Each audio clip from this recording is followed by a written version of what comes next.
이 시간 찬송가 378장 이전의 주님을 내가 몰라 같이 찬양하시겠습니다. 찬송가 378장 이전의 주님을 내가 몰라 찬양하시겠습니다.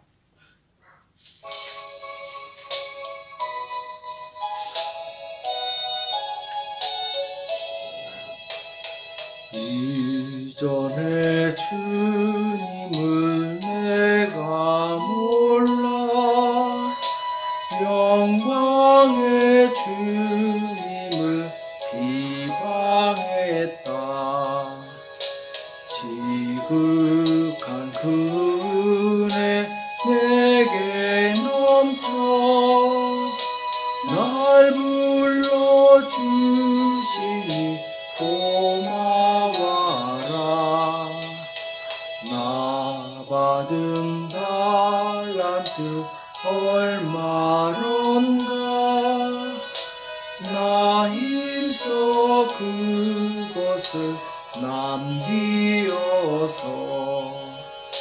갑절로 주님께 바치오며 충성된 종이라 상 주시리. 전하고 무능한 나에게도 귀중한 직분을 맡기셨다. 그 은혜 고맙고 고마워라. 이 생명 바쳐서 충성하리. 내 하는 일들이 하도 적어 큰 열매 눈앞에 안 되어도 주님께 죽도록 충성하며 생명의 면류관 얻으리라. 지금 기도하겠습니다. 살아계신 하나님 아버지, 이 새벽에 저희들을 불러주시고 하나님 앞에 나올 수 있도록 은혜 주심을 감사합니다. 예수 그리스도께서 우리에게 생명과 은혜를 주셨사온데 그 은혜 날마다 보답하지 못하고 우리 생각대로 내 마음대로 살았던 것을 용서하여 주시옵시고 하나님의 말씀을 기억하며 말씀대로 살 수 있도록 우리를 붙들어 주시옵소서. 오늘 우리에게 주시는 말씀을 듣기 원하오니 우리에게 말씀하여 주시옵시고 깨닫는 은혜가 있도록 도와주시옵소서. 감사하며 예수님의 이름으로 간절히 기도합나이다. 아멘. 하나님의 말씀 사무엘하 16장 1절에서 4절 말씀 보겠습니다. 사무엘하 16장 1절에서 4절 말씀 같이 합독하도록 하겠습니다. 사무엘하 16장 1절에서 4절입니다. 같이 읽겠습니다. 시작. 다윗이 마루턱을 조금 지나니 무비보셋의 사환 시바가 안장 지운 두 나귀에 떡 200과 건포도 100송이와 여름실과 100과 포도주 한 가죽 부대를 싣고 다윗을 맞는지라. 왕이 시바에게 이르되 내가 무슨 뜻으로 이것을 가져왔느뇨. 시바가 가로되 나귀는 왕의 권석들로 타게 하고 떡과 실과는 소년들로 먹게 하고 포도주는 들에서 곤비한 자들로 마시게 하려 함이니이다. 왕이 가로되 내 주인의 아들이 어디 있느뇨. 시바가 왕께 고하되 예루살렘에 있는데 저가 말하기를 이스라엘 족속이 오늘 내 아비의 나라를 내게 돌리리라 하나이다. 왕이 시바더러 이르되 무비보셋에게 있는 것이 다 내 것이니라. 시바가 가로되 내가 절하나이다. 내 주 왕이여 나로 왕 앞에서 은혜를 입게 하옵소서 하니라. 아멘. 시바와 시므이의 교훈이란 제목으로 같이 말씀을 나누겠습니다. 우리가 성경을 볼 때 성경 인물을 보게 되면은 우리 신앙을 이해하는데 우리 신앙 성장에 많은 도움이 됩니다. 오늘 사무엘하 16장에서는 이제 세 개의 내용으로 나눠지게 되는데 그 중에 이제 인물들이 나옵니다. 첫 번째 이 1절에서 4절까지는 이제 시바라는 인물이 나오고 그 다음에 이제 5절에서 14절까지는 시므이라는 인물이 나옵니다. 또 15절에서 23절까지는 이제 아히도벨이라는 사람이 나오게 되는데 오늘 사람을 중심으로 한번 말씀을 함께 나눠보도록 하겠습니다. 오늘 1절에서 4절까지는 이제 시바라는 사람이 나오게 되는데 이 사람은 사울의 종이었죠. 사울 왕이 전쟁터에서 죽었을 때 그 재산, 그 땅을 갖다가 이제 시바라는 사람이 차지하게 됩니다. 사실은 이 왕의 소유물은 그 후손이 가져야 되겠죠. 근데 이 사람은 욕심이 굉장히 많은 사람이었어요.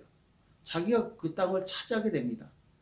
분명히 사울의 아들, 요나단의 아들 무비보셋이 이 전쟁통에 양 다리가 절름발이가 되어서 걸을 수도 없고 그리고 비참하게 가난하게 살고 있는 걸 알면서도 이 사람은 자기 이 주인의 손자에게 은혜를 베풀지 않죠. 마침 다윗이 왕이 되면서 요나단에게 은혜를 베풀려고 이제 그 자손을 찾다가 무비보셋을 찾아내서 무비보셋에게 바로 시바가 가지고 있는 모든 이제 재산을 다 가지라고 명령하게 되죠. 아마 이때 시바는 굉장히 기분이 나빴을 것입니다. 할 수 없이 왕의 명령이니까 자기 재산을 이 무비보셋에게 양보했지만 아마 속으로 앙심을 품고 있었을 거예요.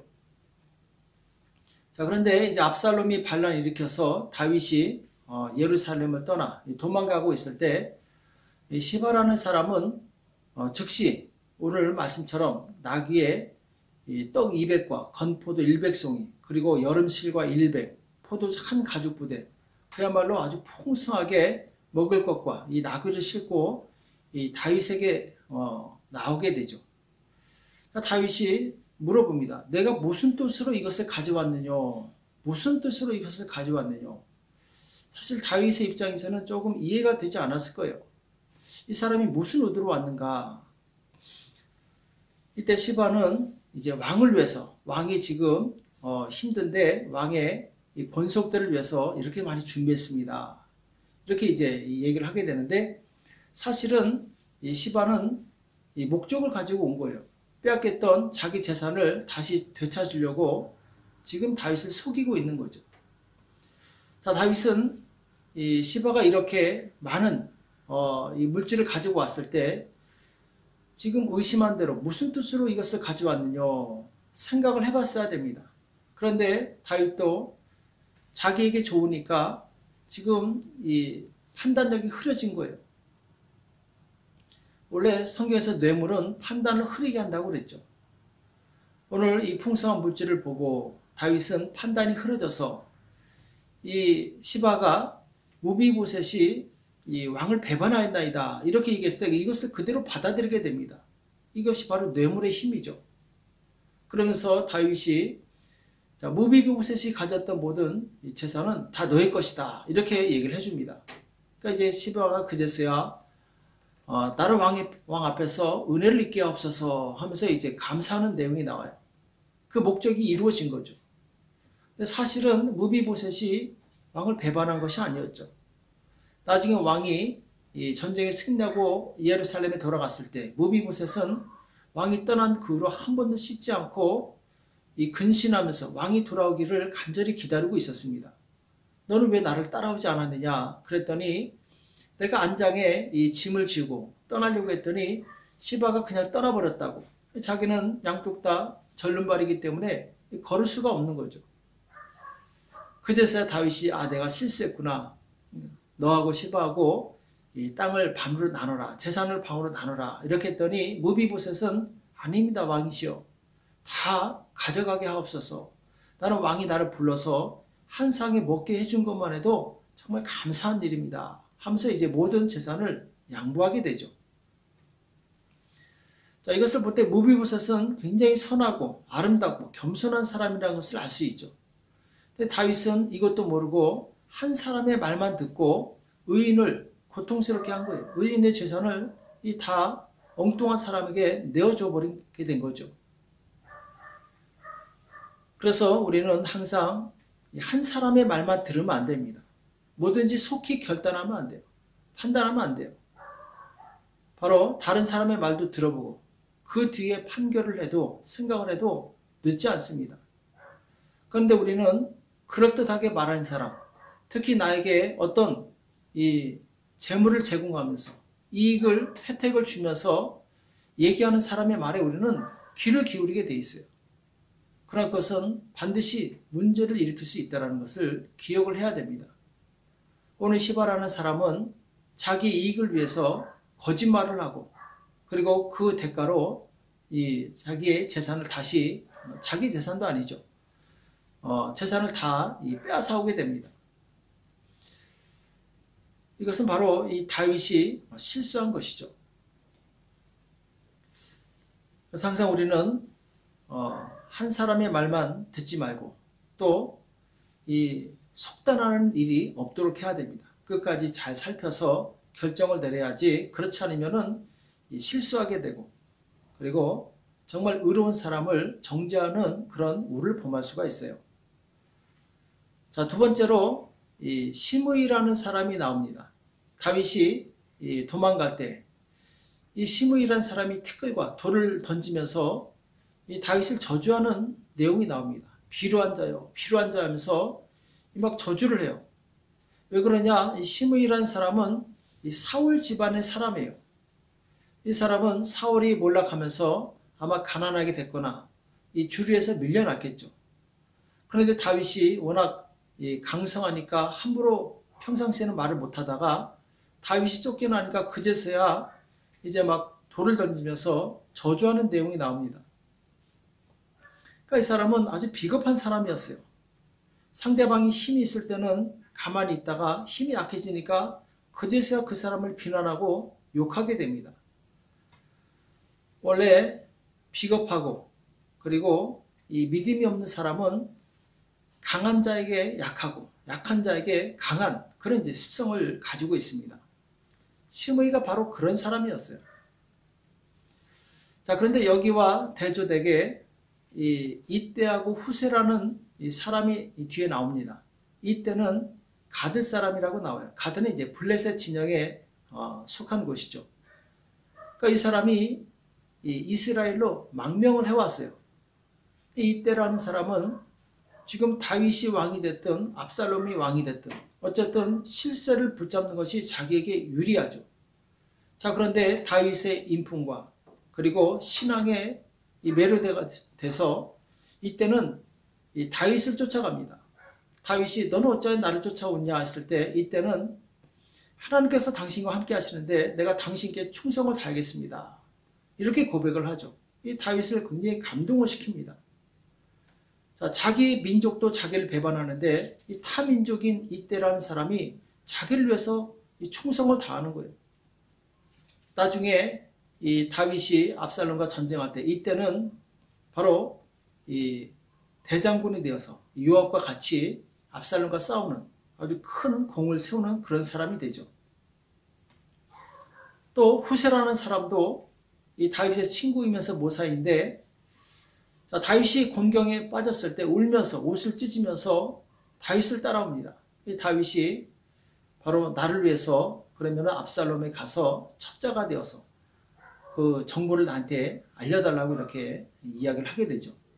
그러니까 여기 보면 이때하고 후세라는 사람은 지금 다윗이 곤경에 빠졌을 때 오히려 그 편에 서서 다윗을 위하게 돼요. 그런데 시므이라는 사람은 다윗이 약해진 틈을 타서 다윗을 욕하고 아주 저주하게 됩니다. 우리가 잘 아는 것처럼 훗날 이 다윗이 전쟁에서 승리하고 돌아왔을 때 시므이는 자신의 경솔함 때문에 혹시 죽을까봐 제일 먼저 뛰어나와서 이 다윗에게 용서를 구하게 되죠. 이 다윗이 그때 용서는 해주지만 하나님의 기름 부음 받은 자를 저주한 것으로 인해서 나중에 솔로몬에게 유언을 남깁니다. 그 사람을 그냥 편안하게 음부로 내려가지 말게 하라. 이 솔로몬이 결국 이 시므이라는 사람을 죽이게 되죠. 그러니까 시므이는 결국 자기 죄로 인해서 비참하게 생을 마감하게 됩니다. 자, 시므이라는 사람은 너무 성급했어요. 지금 당장 다윗이 망하는 줄 알고 그렇게 성급하게 했다가 오히려 그것으로 인해서 자기가 큰 이 곤경에 빠지게 되죠. 우리는 뭐든지 속단해서는 안 됩니다. 어떤 사람이 고난을 당했을 때 거발하면서 그 사람을 함부로 판단해서는 안 돼요. 그 사람이 하나님께서 연단하시는 과정에 있을 수도 있습니다. 그럴 때 그 사람에게 다가가서 위로해주고 힘을 실어줘야지, 그 사람을 비방하고 잘됐다고 욕하면은 나중에 오히려 큰 후환을 맞을 수 있다는 거예요. 그래서 우리는 사람 관계를 할 때 바로 그 사람이 공경에 처했을 때, 힘들 때 내가 그 사람에게 도움을 줄 수 있는, 그리고 힘을 줄 수 있는 그런 사람이 되어야 됩니다. 그럴 때 이제 그것이 나에게 유익으로 돌아오게 되죠. 자, 여기서 또 볼 수 있는 것은 이 시므이가 다윗을 저주했을 때 이 다윗 옆에 있던 이 아비새라는 장군이 굉장히 심기가 불편하죠. 왜냐하면은 힘없는 한 사람이 왕을 저주하고 있으니까 아비새는 굉장히 기분 나쁩니다. 그래서 이 다윗에게 이 죽은 개가 어찌 내 주를 저주하리까? 청컨대 나로 건너가서 저희 머리를 베게 하소서. 아비새에게 있어서는 한 사람 죽이는 거 아무것도 아니죠. 자, 그런데 이 다윗은 10절에 보면은 저가 저주하는 것은 하나님께서 저에게 나를 저주하라고 한 것이니 내가 어떻게 저 사람을 죽일 수 있겠느냐. 그냥 내버려 둬라. 이렇게 얘기하는 내용이 나와요. 자, 여기서 이 육적인 사람과 영적인 사람, 신앙의 사람과 신앙의 사람이 아닌 사람이 바로 비교가 됩니다. 아비새는 기분 나쁜 말을 들었을 때 바로 공격하려고 그래요. 바로 치려고 합니다. 이것이 바로 육에 속한 사람의 특징이에요. 혈기가 많은 사람은 나를 기분 나쁘게 한 사람에 대해서 바로 욕을 하고 반응을 하게 돼요. 그러나 믿음의 사람, 신앙의 사람, 영적인 사람, 다윗은 시므이가 자기를 저주한다고 그것에 반응하지 않습니다. 오히려 그것을 달게 듣고 하나님께서 나를 책망하시는구나 이렇게 듣고 그냥 그것을 하나님께 맡겠다라는 거죠.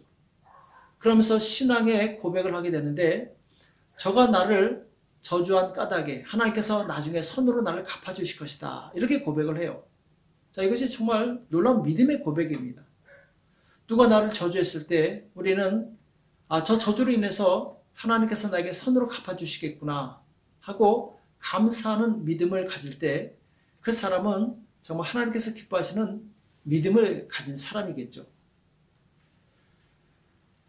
오늘 우리는 이 시바라는 사람을 통해서 사람이 욕심이 지나치고 또 이 욕심이 지나치면은 반드시 죄를 짓게 되는구나. 성경 말씀처럼 사람이 욕심을 품으면 이 욕심이 죄를 낳고 죄가 심해지면 이제 사망을 낳게 된다. 이 말씀처럼 우리는 이 욕심을 버리고 겸손히 하나님의 말씀으로 또 하나님께서 나에게 주신 것으로 만족하는 삶을 살아야 될 줄을 믿습니다. 또한 시므이처럼 남이 힘들었을 때, 남이 약해졌을 때 그것을 욕하고 비방하는 그런 사람이 아니라 찾아가서 위로해주고 힘을 실어주는 그런 사람이 되어야 될 줄을 믿습니다. 또한 이 아비새처럼 나에게 해를 가한다고, 나를 욕한다고 바로 반응하고 그리고 육적으로 이 보복하려는 그런 생각을 버리고 다윗처럼 겸손히 이것으로 인해서 하나님께서 나에게 더 큰 복을 주시겠구나. 신앙으로 이기시기 바랍니다. 그래서 성경은 선으로 악을 이기라 이렇게 말씀하고 있어요. 선으로 악을 이기시고 그리고 다윗처럼 참으로 믿음의 사람이 되어서 하나님께 쓰임받는 저와 여러분이 되시기를 예수님의 이름으로 축복합니다. 기도하겠습니다. 살아계신 하나님 아버지, 오늘 우리에게 말씀해 주심을 감사합니다. 성경의 모든 말씀이 바로 나에게 교훈이 되는 것을 우리가 깨닫게 도와주시옵시고, 하나님 참으로 하나님의 말씀에 순종하여 하나님 뜻대로 살아서 복을 받은 사람들을 우리가 본받게 도와주시옵시고, 주님 참으로 우리도 믿음의 길을 걸어서 하나님께서 예비하신 놀라운 그 축복과 은혜를 받아 누릴 수 있도록 도와주시옵소서. 죄는 모든 모양이라도 버리게 도와주시옵시고 오직 예수 그리스도를 닮아서 주님 행하신 그 행적과 또한 그 인격을 닮을 수 있도록 우리를 붙들어 주시옵소서. 이 새벽에 기도할 때 우리에게 기도의 영을 부어 주시옵시고 오직 하늘의 능력으로 우리를 채워 주시옵소서. 감사하며 예수님의 이름으로 간절히 기도합나이다. 아멘.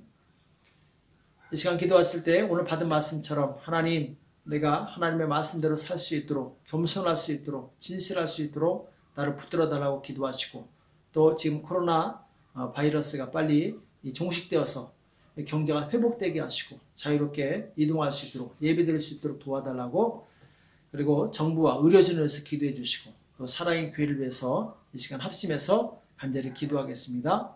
기도하겠습니다.